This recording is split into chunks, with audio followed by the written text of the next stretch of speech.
Hey, what's up guys? This is Brian at Whisper Status 74. Welcome to the community. Welcome to the channel. If this is the first time you are seeing me, please consider liking and subscribing. We are real tech for real people. Today's video will be a tech therapy video on the Qd-Oled technology, which was just released by Samsung, the SB95, and the upcoming Master Series Sony A95K, what I call the great disruptor of the TV world.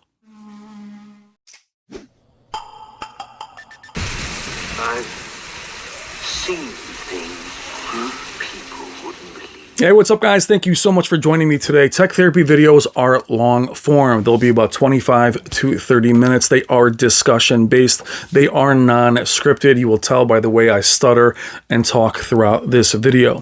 Qd-Oled is something we knew which would be out by Samsung at the end of this year, perhaps even in 2023. We heard that at CES. We also knew that Sony was releasing an A95K Master Series with a heatsink and Dolby Vision at the end of April, perhaps early May. For some reason, it was hyped, but then underhyped. Micro LED was very much hyped, mini LED, backlight, master drive, G2, Z2, projectors. There's so much market speak, there's so much great technology coming that sometimes it's hard to differentiate what is going to make a real impact. A lot of times, even with the technology, even with the numbers, even with all the market speak, it is an incremental change most times. As enthusiasts, we can recognize those incremental changes. You're an enthusiast as well if you're watching. We report on that. We're excited about that. Heat sinks, micro LED, backlight master drive, TCL, Hisense, so on and so forth. However, this year it is very, very different. We've had a great beginning of the TV season. LG released the amazing C2, followed up by the even better G2. We're off and rolling. Samsung QN90B released. We're doing great. We're all filming. All the creators you see me collaborate with and work with are all putting up our videos. And then out of nowhere, everything changed. So I'm doing a live stream 2 weeks ago, maybe a week and a half ago, and all of a sudden I get a text message from a good friend and collaborator, FOMO on Tech. He says the SB95 is at his place. We also know that Samsung, going back a little bit earlier, had released or was going to release them soon. They weren't available at many retailers. He had bought it directly from Samsung, and all of a sudden it was at his door. He had unboxed it, set it up, meaning that it was set up, plugged in, but had not started it yet. Called me, said, you want to do a live stream? I want to get your impressions. You can run the chat. We'll do a comparison with last year's best TV, the Sony A90J. Awesome. It's what we're all excited about. Now, we've also heard a lot of reports from people that have seen them. Caleb Dennison from Digital Trends. We've talked to him. You've seen his coverage. Our good friend Robert Zahn of Value Electronics spent time with the A95K at Sony. He was very impressed. He saw that compared to the upcoming lineup. I know Robert very well. I've spoken to Caleb. The written impressions. Now, I will tell you that even with all of that conversation, I still didn't think there would be a huge difference. We knew there'd be a wider color gamut, less chance of burn-in, brighter panel. Now, we've all heard brighter panels in the last number of years. The A90J is this percentage brighter. G2 is this percentage brighter. Is it something you really see in content other than a few demos? A lot of times, no, but we kind of feel good that we know it's there. But we, again, as YouTubers or influencers or enthusiasts, we do report on incremental upgrades. That's technology. Sometimes there's leaps, sometimes there's little steps. Then once in a while, there is an enormous jump. If you watch FOMO on Tech's video of that live stream, it's about 2 hours. I believe he has that up and a reduced one. You can see my reaction. He powers it up, which is so organic because he clearly had said that he hadn't set it up yet. So going through Tizen, it wasn't the same as the one in the past or what he'd seen last year. So he's kind of messing around with the remote, and the remote is not great from Samsung. And the Spears and Munsil disc gets put on. Special thanks to Stacy Spears. A special shout out to Stacy Spears for his amazing content. Demo material that him and I have seen a million times. Demo material that all of our friends on YouTube have seen and you guys have seen. This amazing demo calibration tool. And before he even goes into the first screen, I can see the difference in the menu. It's got an orangey, brownish menu with white letters. And clearly I can tell you right off the bat which one was the Samsung.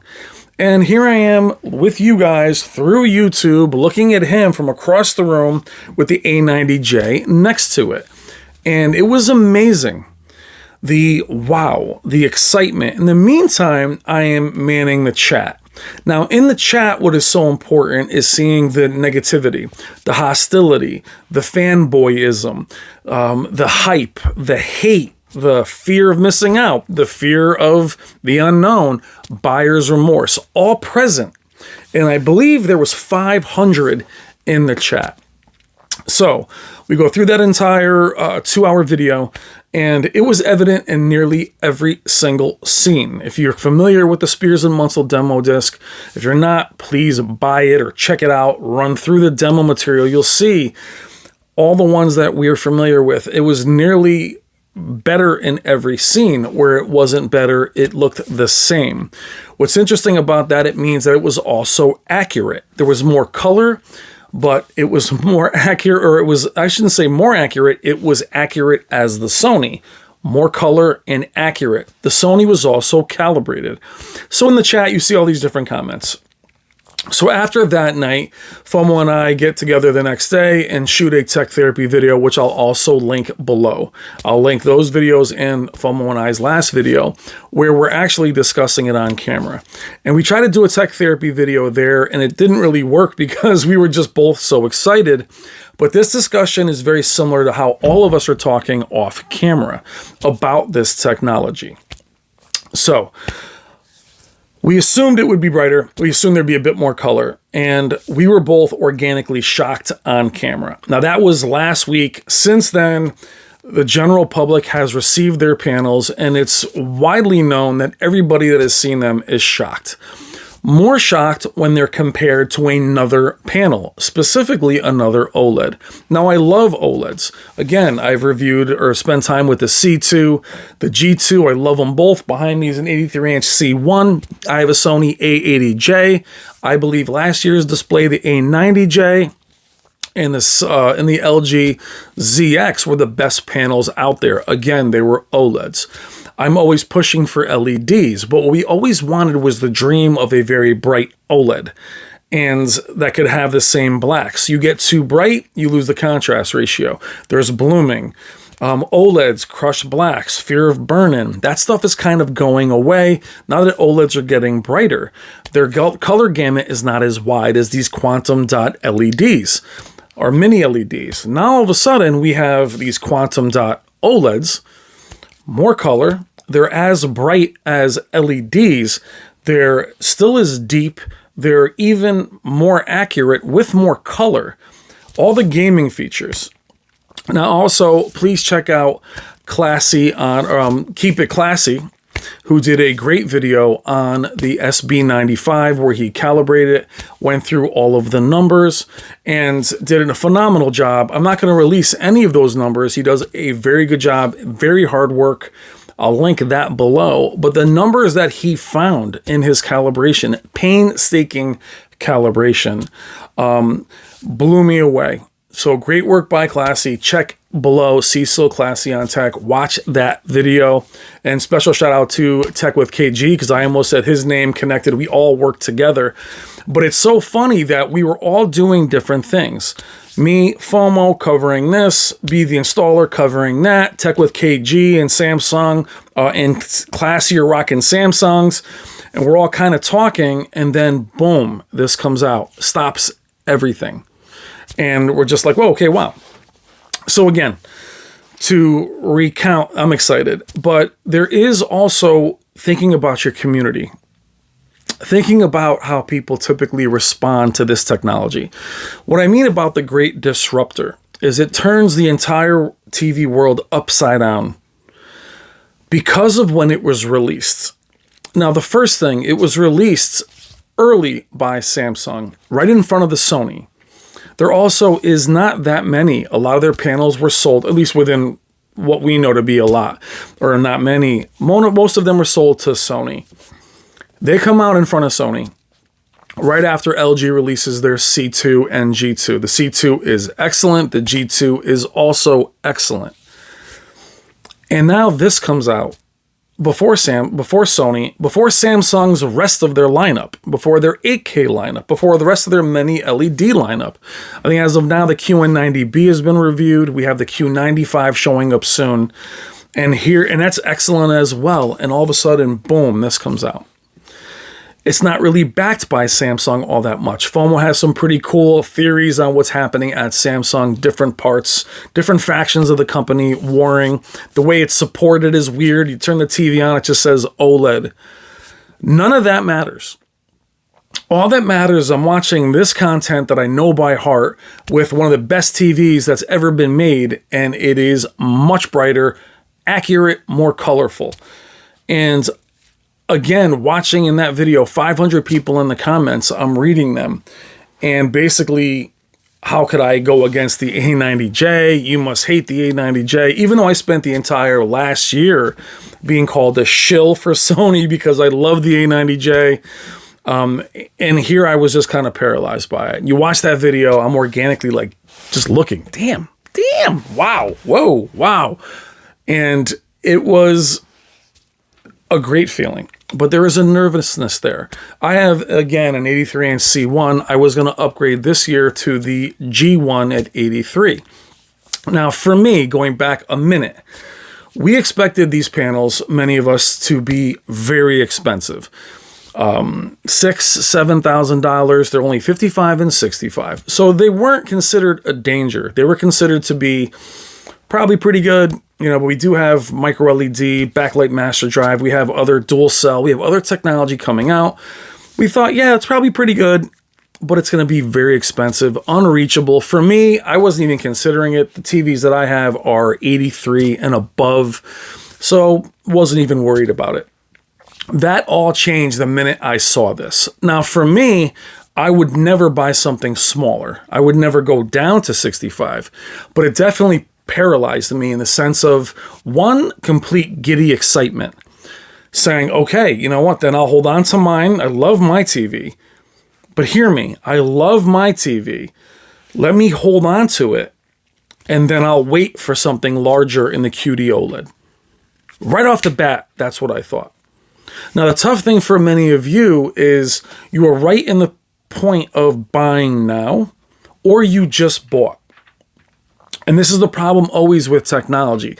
Obsolescence, consistency. Sometimes things are incrementally different every year. There's other times where there's a huge leap, but very rarely is there a huge leap. This huge leap kind of came out of nowhere. We knew it was coming. It still blindsided many of us. People just bought TVs.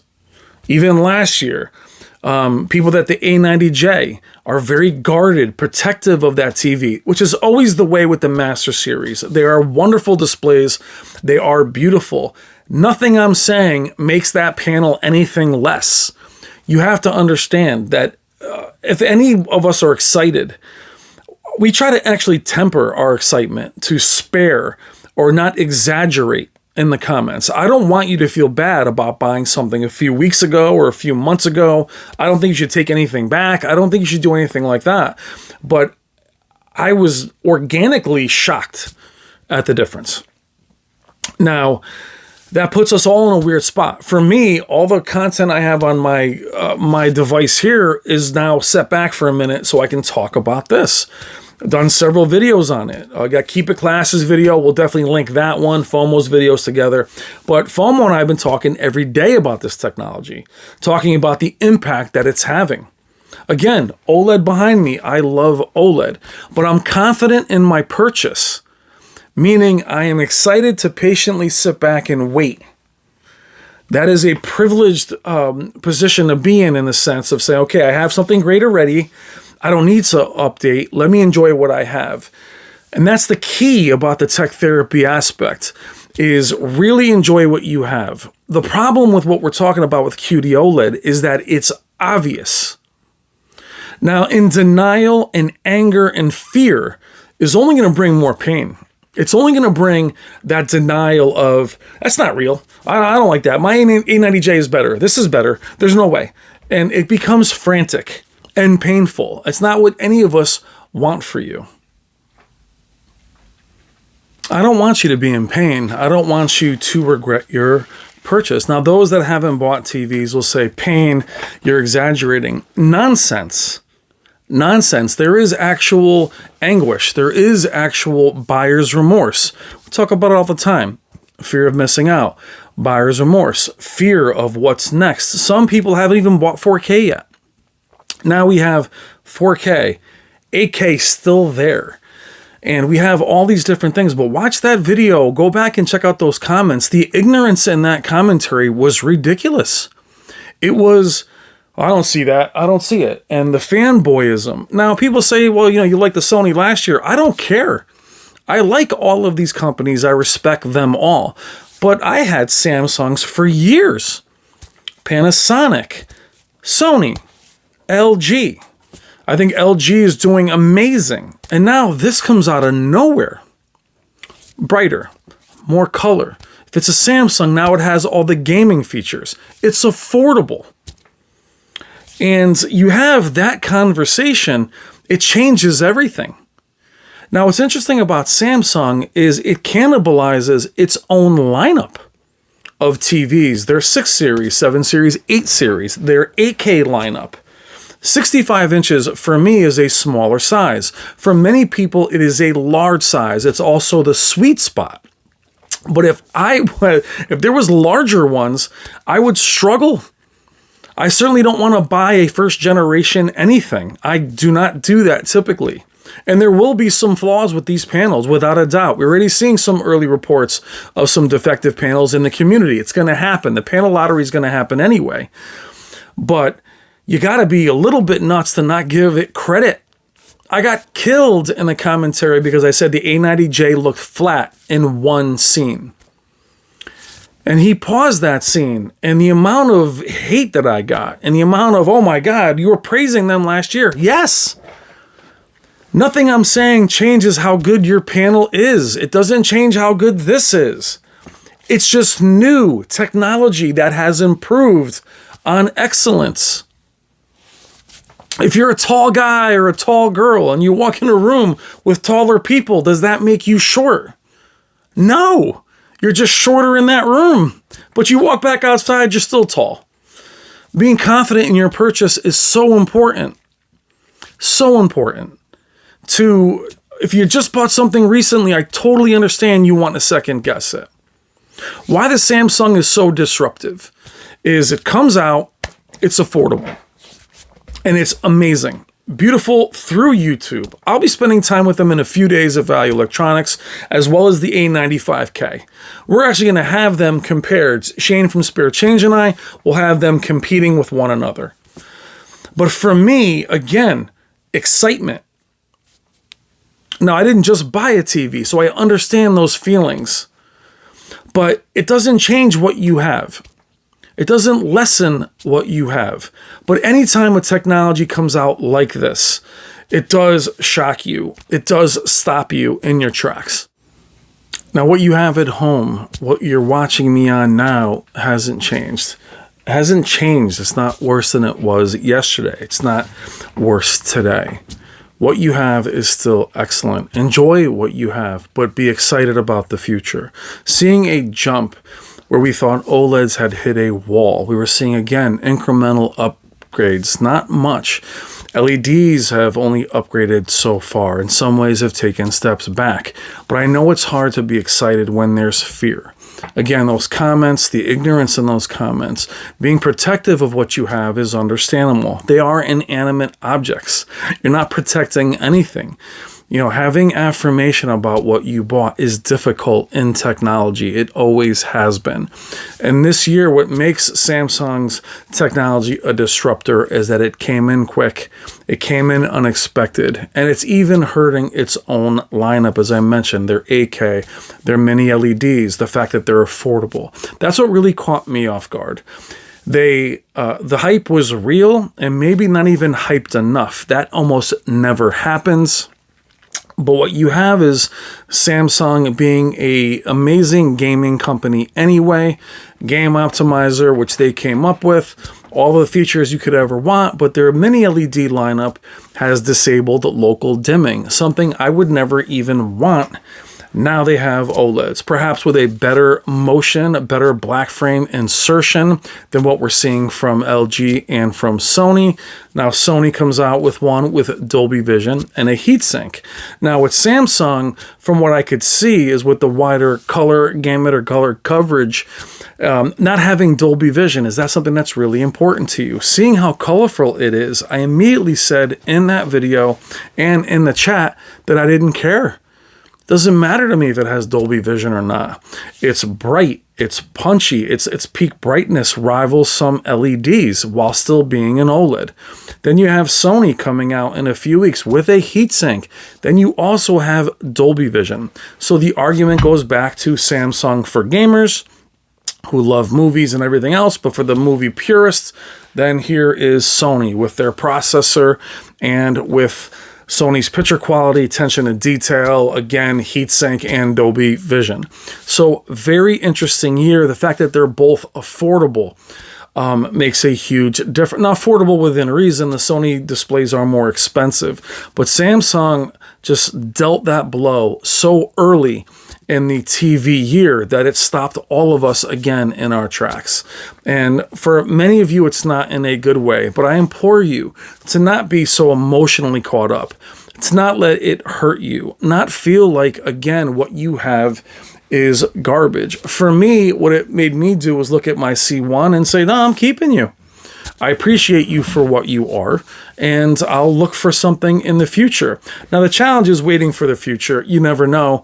The 83 or 77-inch Qd-Oleds might be 8K. They might be very expensive. Again, it goes back into unknown. There might not be larger ones for 2 to 3 years. So it's very hard. So now for buyer's advice. Hard to give that advice when there's only a few panels that are out. Then here comes this killer blow from Samsung. We have Sony's entire LED lineup coming out, as well as their A90K and their Qd-Oleds. So what I mean about Disruptor is they're actually disrupting the whole TV world right in the beginning of the arms race, so to speak, in regards to TVs. It puts everything in question. It puts 8K in question. They're bright enough to compete with LEDs. It puts LEDs in question. It takes their strengths away. It's got great gaming features, pixel response, more color. So OLED's weakness, not having as much color as quantum dot LEDs. Oh no, this one does, and so does this one. So it really is causing a lot of grumblings and chaos, both in the written world, in the enthusiasts, in our videos. It really is a weird time, but it's an exciting time. And I, again, implore you to not be afraid, not be in pain. If you love what you have, that image is still phenomenal. It doesn't make it less. That's what I mean about it doesn't lessen you. It doesn't lessen what you have, even if it's better. Even if it's better, it doesn't lessen what you have, even if it's improved upon it. The tough group that's going to deal with this are those that just bought panels. That's the group that I do feel badly for because they do feel like they got the wrong panels. It remains to be seen. Wait to see how this year goes. Now, the biggest concern I would have with Samsung is rushing these out. What's the sustainability?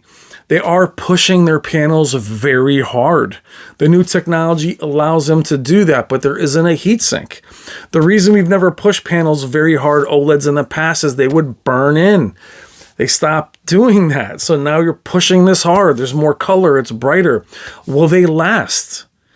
So you can feel confident that you have something like LG with the C2 and the G2 where they're tried and true. They've been doing it for years. They're very consistent.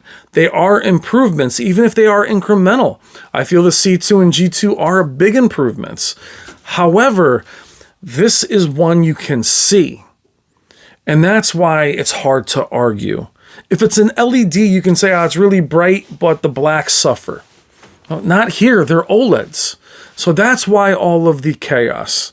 So again, with Samsung, the fear is there aren't many of them. The fear is what their quality control will be like. Again, it's a first generation. How long will they last? Same for Sony. But the fact that they're affordable and that they're here and they're better than advertised is the real reason that we have this therapy, that we need this therapy. I need it. But I'll share this with you. Last year, we were at the Value Electronics Shootout. Obviously, all of us will be there again this year. And I remember watching the best panels that were out there. I remember seeing it was the ZX, it was the Z9K, or I'm sorry, Z9J, we had the A90J, and there was a smugness where all the 4K panels, or I'm sorry, all the 4K panels were 65 inches, and then all the 8K panels were 77 for the X, or for the LG ZX was 77, and then the rest were 75. And I remember, as much as I thought every one of those panels looked fantastic, me having the larger C1 gave me this confidence. You know what? The picture was close enough, but it was larger. So when I was asked by one of the journalists there, would I trade the panel at home for what was there, the answer was no. And I will tell you, by saying no, and that the others were better, but incrementally better, there was a loneliness there. Like, oh man, maybe this is as good as it gets. That's all gone. So for me, it did shake me in a way that I'm very excited. But what I'm going to tell you is sometimes when you get that paralysis and you get excited, you then choose not to enjoy what you have. You start thinking, instead of enjoying a game on this or a movie, you start in your mind waiting for what you don't have or regretting what you have. I've done it for years. The channel was created by the panel lottery.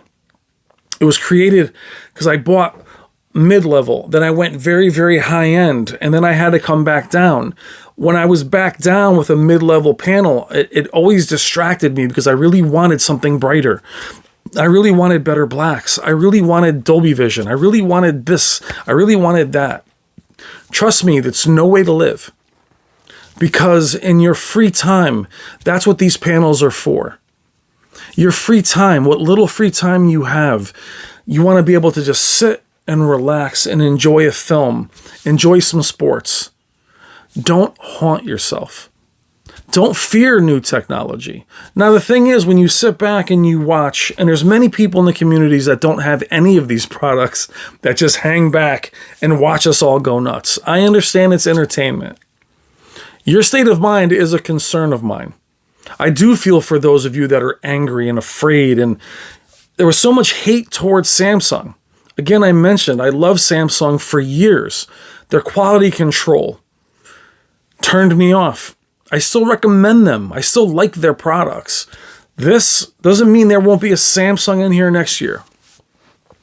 I don't see the value in AK. I don't see the value all the time in mini LED. I'm waiting for micro LED. I like these technologies, but I'm more comfortable with what I have. The Qd-Oled changed all of that. And it's kind of hard to manage how you actually feel about that. But if you find yourself hateful, you find yourself afraid, slow down and know that it's amazing this technology is here. It's amazing that it's almost affordable. Again, it depends on what your financial situation is, but they're not as expensive as they thought, or we thought. I especially thought they would be much more expensive. So it's putting all of us in a weird place. As I mentioned, I have tons of content to release. A90J versus C2. C2 versus A80J versus C1. We have new panels coming. But I had to pause and recognize, not fear or hate or downplay or overhype or clickbait, but to be what technology really is wonderment and excitement. Disruptors in technology change the industry. It's not destruction, disruptor. It changes. It's jarring. That's what we need in this industry. That's what everyone needs, to not be too comfortable, to get to that next level. Even things like Dolby Atmos, something I needed to have. Well, once we find that soundbars are doing an amazing job of matrixing sound.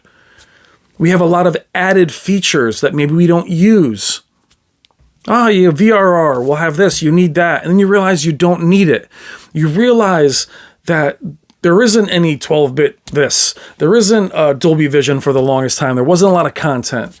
Even the gaming that we want to use doesn't work perfectly. There's not the games out there. There isn't a bunch of 4K 120. The difference with the Qd-Oled is out of the box, it's accurate. It's brighter. It has more color. You don't need the content to showcase it. From what FOMO says, even the SDR content looked HDR. And Classy on Tech, call it again. Keep it classy. His findings, what he was showing, unreal. Check it out, but don't be afraid. Don't hate. Don't be ignorant to it either. It's here, and it's going to change everything. Enjoy the ride with me. Be excited. Be happy that it's here. Again, if you just bought a panel, I know that stinks and it happens. It happened to me with 1080p and 1080i, HDD and Blu-ray, TurboGrafx and Genesis. I can do all day on, but the difference is, even though obsolescence is a thing, meaning obsolete, they're not obsolete. Obsolescence is something new comes out. Obsolete is almost the stopping of something. You think obsolete, you mean, oh, this is done. It's not done. Even as I'm talking to you, I'm looking at the TV behind me, and I want to embrace it. I'm glad I have it. As I mentioned, if you're already tall or you're already this, you're not less this simply because you came across somebody better or somebody taller. You're not less successful because you came across somebody more successful. They're just more successful than where you are. Don't let that diminish your success. Don't let that diminish your happiness. Don't. Just don't. Enjoy it. We all can kind of hang back and watch this. If you want to buy now, you're an early adopter, but here's the thing. It's not so expensive that you're paying cutting edge prices. So it's a weird kind of early adopting than it used to be. Usually early adopters, I remember when DVD players were $1,000. You had to switch over the disc. You're seeing something that's already mature. I can't wait to report on it. I can't wait to show it to you myself. I can't wait to cover it in the next few weeks. But the tech therapy aspect of it is to control your fear, control that hate of, oh my God, that might be better when I have. What is troubling for many of you is affirmation, is needing affirmation because you have the best whatever. It's always a great feeling to say, I have the best graphics card, or I have the best this or a best that. In the TV world, that is an illusion, simply because they come out every single year. You can buy it in the first week. Many of us wait for reviews. TV comes out in the fall or whatever month you want. By the time you're ready to buy, it's 2 months in. Now you have 8 months left of having the top TV. With the Master Series, you have 2 years. And that makes people struggle. It's as good as it was before. Please don't take that we're putting it down. I champion those panels forever. I love the A90J, the C1, the C2, the G2. They're current and I love them and I recommend them. But these panels are a game changer. And I'm not honest if I don't tell you that they are a disruptor of this TV industry. Thank you so much for watching. I know it's a very long video. Again, check out FOMO on Tech's video. Check out Keep It Classy's video. Thank you and hello to Tech with KG because I was messing up all of our names. But thank you for watching. I know these videos are long. I will see you in the comments. Let me know what you think. Where are you in this? Are you in denial? Do you think it's not a big deal? You think, it's just YouTube. YouTube, as I mentioned, can make things look better than they are. It can make them look worse. kind of tough when you have two similar technologies next to each other and one looks that much better. I'll let you know. The coverage we'll have in the next few days. Let me know what you think in the comments. Love you guys. Thank you so much for watching. Take care.